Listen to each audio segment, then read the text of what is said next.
she was like, hey, so I have something to tell you. And I'm like, what is it? Is it, yeah, I was married when we were talking. And I'm going through a divorce right now as we speak. Oh. And her baby daddy's a little cuckoo in the head. And I'm like, you know what? Nah.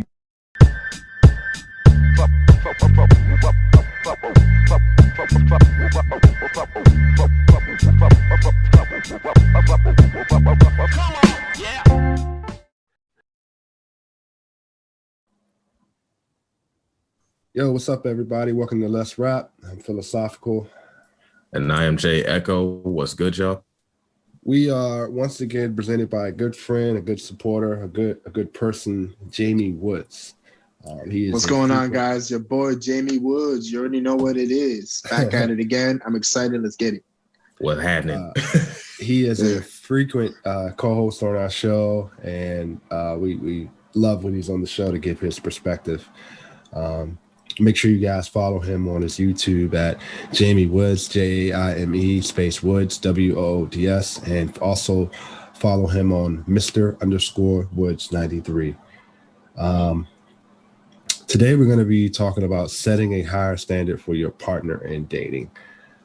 Pretty much, we've talked about setting a higher standard for yourself. Matter of fact, that was the very first episode. Me and Jay talked about our illustrious rant. our illustrious rant, and people still talk about that to this day. Now we're kind of talking about setting a higher standard for your partner, some of the expectations and standards you're putting for your significant other.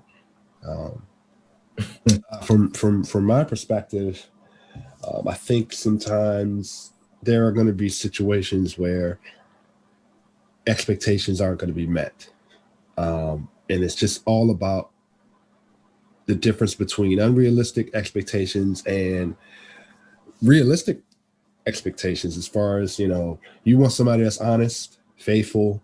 You want somebody that's going to be there, supportive. That's going to be somebody you can talk to. The physicality, the physical attraction, which we just talked about. Somebody you can pretty much be around, spend time with. I think a lot of times, once you get past that honeymoon period, the facades are over. Pretty much, the facades are over. It's in grind time. It's crunch time. It's all about getting to know a person. Who this person is. You're gonna run into tests on your relationship and on yourself. How are you gonna deal with it? So my pretty much my stance on it is, don't place a unrealistic expectation that you can't set for yourself. What you want out of a relationship, what you want out of your partner, let it be realistic and let it be something that she can uphold or he can uphold and get better within themselves. That's kind of, my short little opinion on it. I think it's, I would agree with that, but I also think it's about setting. I say it's easier to set standards for other people than it is to set standards for yourself, because nobody likes to think of themselves as the bad guy. Correct. Or they're doing the wrong thing. Nobody goes into a situation believing they're not upholding a certain standard, which is why I feel like it can be so hard to change sometimes, because you go into a situation, and I'm speaking more from personal experience than anything. You'll walk into a situation believing you are the best version of yourself in that moment, right? Nobody really likes to think that, oh, I'm slipping or I didn't hit the standard. But oftentimes, if you take a step back and you're being realistic with yourself, you're like, you know what, I did fall off in that specific instance, or, I had a long run I had a streak of just taking L's and I wasn't even aware of it. But, when we are able to be realistic with ourselves, then we're also able to be realistic with another person, so like your partner comes into a situation and, your expectation coming coming into the relationship was, oh yeah, I'm expecting you to be in the gym every day, you know, keep your body fat percentage below 10%, you know, all of that sort of stuff. And then you get into a relationship, you get a job, you have a kid, something like that, and all of a sudden you realize, oh, that's not really realistic, because I know good and well I can only be in the gym once a week, or I can't even be in the gym at all. So how am I going to turn around and expect this person to do the same thing? Correct. But in the same vein, you know, when you are able to set realistic standards for yourself, it's also easier to hold other people. When you're holding yourself accountable, it's a lot easier to hold other people accountable.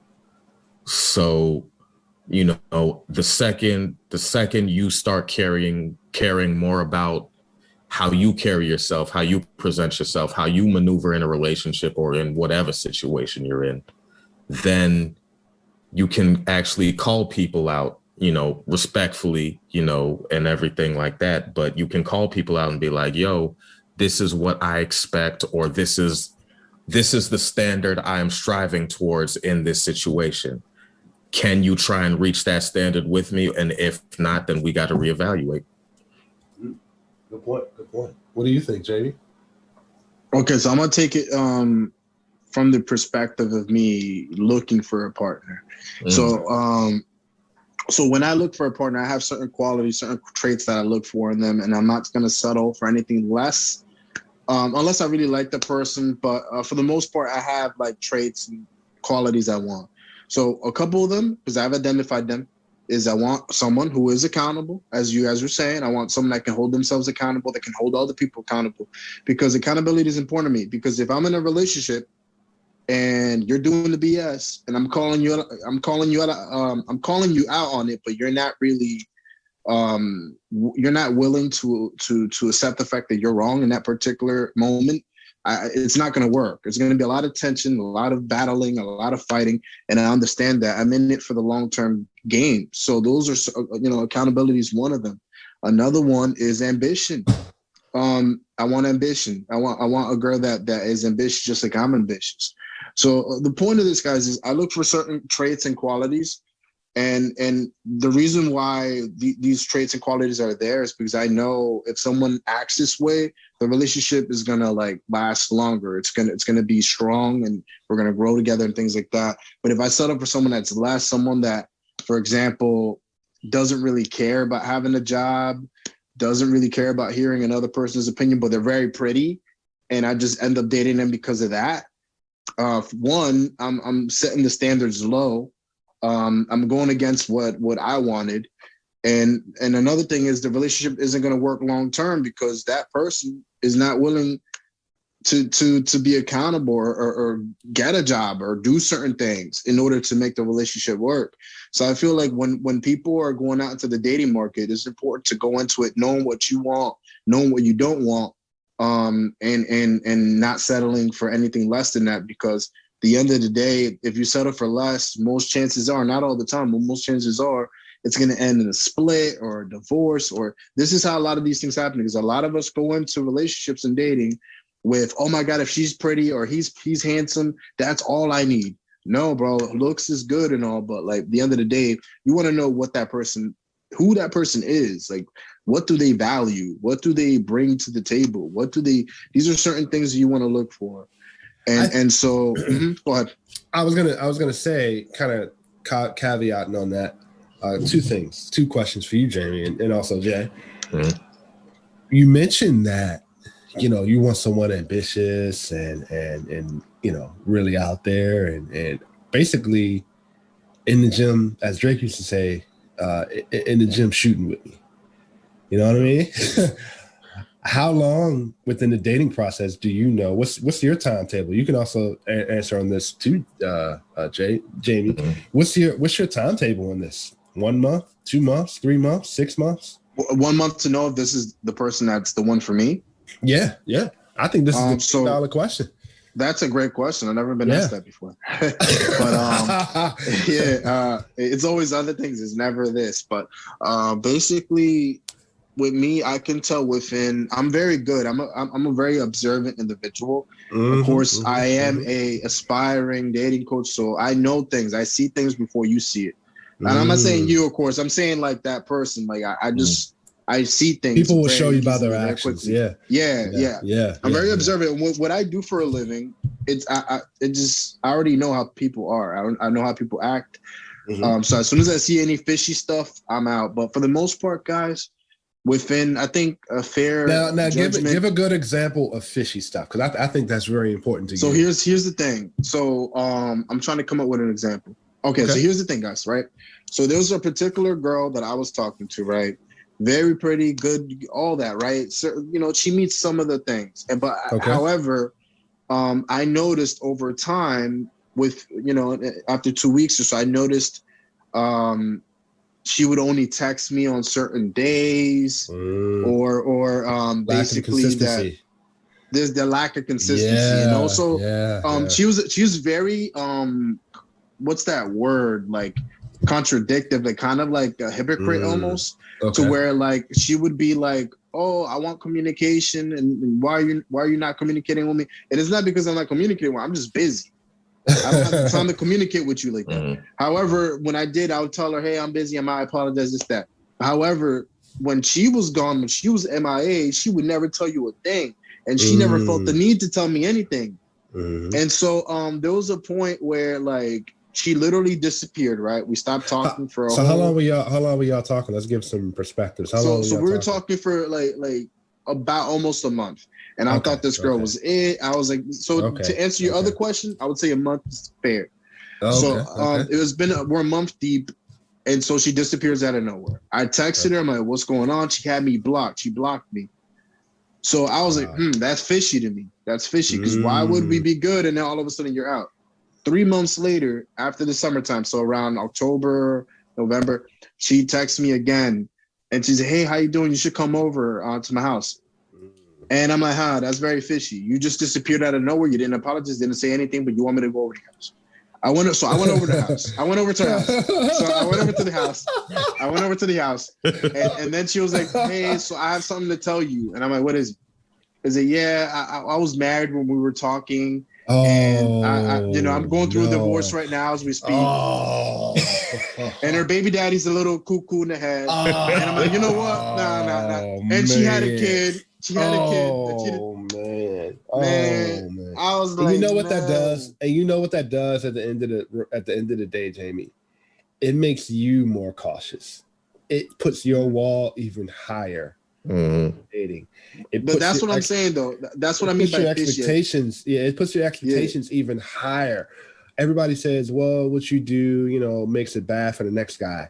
No, ladies, what you do can make it bad for other ladies. It goes both ways. It goes both ways. So no. It's a vicious cycle. I think it's 70-30. I think it's very 70-30. I think it's 50-50. It's really. Yeah, I mean, we talk all the time about double standards. But I think the double standards is more. It's more prevalent on the men's side than women's side, because it goes back to the accountability aspect of it. No, I'm not saying. I wasn't actually talking about that double standard, but we can jump into that. But like, for instance, like Jamie just said, like. I've been in a similar situation to the one that Jamie ended up in, but luckily for me, it was just a summer situation, so nothing really big happened out of it, right? Okay. So like I was on vacation in Ghana, and I started talking to this woman while I was out there, and like we went out a couple of times, drinks, all that sort of stuff. And then a couple times, like I get a call, or no, not even a call. I get a WhatsApp, and she's sending me pictures and stuff like that about like, you don't know what you're doing to me and stuff like. And I'm just like, what am I doing? I'm just being me. I have no idea what's going on. And so like, long story short, I stopped talking to her for a while. Like I would still say what's up and everything like that, but I stopped talking to her. A couple months later, I'm talking to my cousin who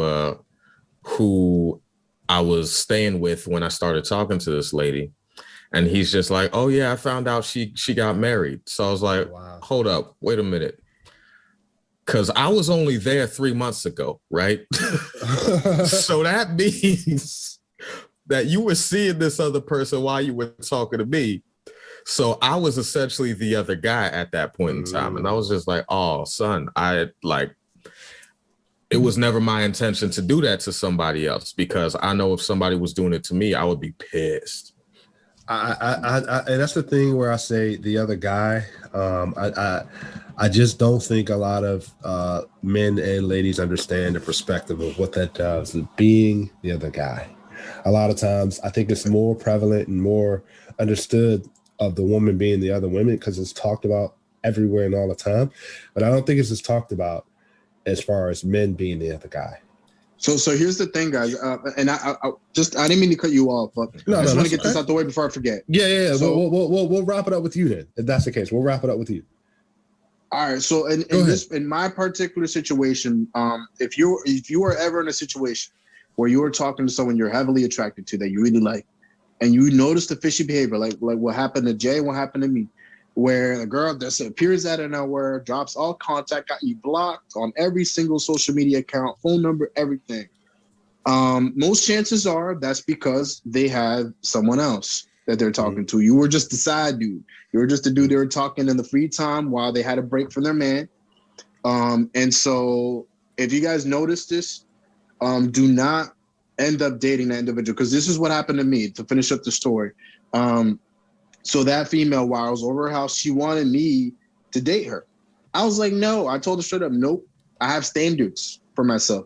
First of all, I don't date women that are, first of all, you were married. You were married. So if that tells me off the bat you are not loyal. That's one of the number one things I look for in a woman. I want loyalty. I have standards. So if you're over here messing with me while you're dating a guy that you have a kid with, she had a kid with this guy. And so you want me to be with you? What is that supposed to tell me? First of all, you're a baby mama. I didn't know that before. You're unloyal. You're technically still married. Like, no, that means you're gonna end up doing that to me. You're gonna put me through that. The poor guy, like he found out that she was getting with me. Of course, he didn't know who I was or anything, but he found out.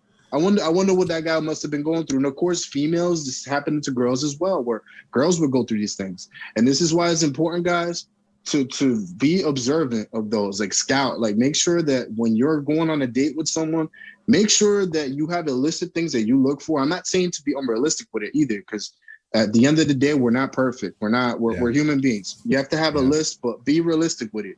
But at the same time, you want to make sure some of those things are crossed off. And if you notice any fishy behavior, that gut feeling telling you, hey, this person's no good, 9 times out of 10, it's accurate. And you got to listen to it. You know, you got to give people chances, but at the same time, you got to listen to your instincts. Your instincts, for the most part, are always correct. But the reason why standards are important, I'm going to end it off with it. Standards are very important, because if you do not have the standards, guess what? You're in for a lifelong journey of misery and pain and heartbreak, because you did not do your job. You did not have a list of things that you wanted in an individual. You did not know what you wanted from someone. So make sure you know what you want from an individual before you get into a relationship or marriage, and your life will be so much better for it. Yeah. And also be willing to hold yourself and others accountable. Like, and if nobody's willing to, and if people aren't willing to hold themselves accountable, then more than likely that's not a person you want to be with. Yeah. Well, that is another episode on setting a higher standard for your partner in dating. Pretty much, my last words on it is, like Jamie kind of harbored on, pay attention to, what's going on. If you feel like you're not being treated properly, as far as you're not getting the consistency, the respect, you're putting yourself out there 100% and you're not getting that reciprocated back. And I'm not even talking sexually. even if taking the sexual part out of it, I mean, just being respected, being loyal, being honest, because that a lot of that plays a part in the beginning stages of dating. Because what you do in the beginning is pretty much what you're going to get throughout a relationship or marriage or getting to know a person. So that first month, I think, to kind of answer my initial question, is 30 days. You got 30 days to prove to me who you are, and I got 30 days to prove to you who I am through a perspective of honesty, faithfulness, consistency. You know, you got my attention. I'm willing to spend my time with you. I'm willing to make time with you. I'm willing to make time for you. So here's a question to sort of follow up on that. How much of that 30 days do you say is FaceTime, like actual face-to-face interaction? Because, you know, we just got out of quarantine, so, you know, a whole bunch of folks then hopped into relationships online and stuff like that. But I think people are still kind of making time for that. When you say FaceTime, in person dating, I think once a week. Initially, once a week. You know, you got your first date, that's your interview. You got your second date to make sure your second interview, and then you got your third date to kind of see, okay, is this all to be true? Some people don't even make it past the first date. Some people don't even make it to the first date because they get flaked on. Yeah, because of dumb things can be said over the phone or over text. You know, anything. So, again, be very mindful of that. But again, we really appreciate Mr. Jaime Woods again for being on another episode with us. His YouTube handle is Jaime Woods, Jaime Woods. Instagram, Mr_Woods93, Mr_Woods93. Great friend, great person. I love his content, love his videos. I love the new kind of shirts he has on. I gotta steal some of his swag. You know, I've been checking out his Instagram, like, oh man, this dude is traveling. This guy's traveling, man. I'm trying, guys. I'm trying. You know, I was like, man, I gotta get onto that. Like we said in the last video, and even a little bit of this, you gotta reinvent yourself. You gotta always have a standard for yourself, and always go through that standard and make a new one. And you know, that's what I try to do, man. You know. Yeah. And of course, let's wrap. If you're listening to this on YouTube or watching this on YouTube, make sure you guys like and subscribe the video. Comment, comment, man. Love to hear you guys' feedback. Follow us on Twitter, Let's Rap 2. Instagram, Let's Rap _, and of course, YouTube, Let's Rap.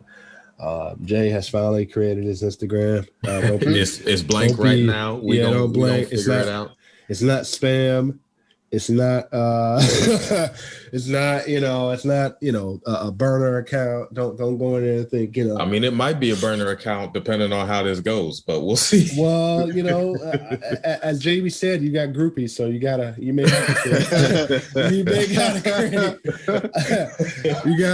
create a burner account. I mean, I might need to have 3 accounts. We'll see. That's right.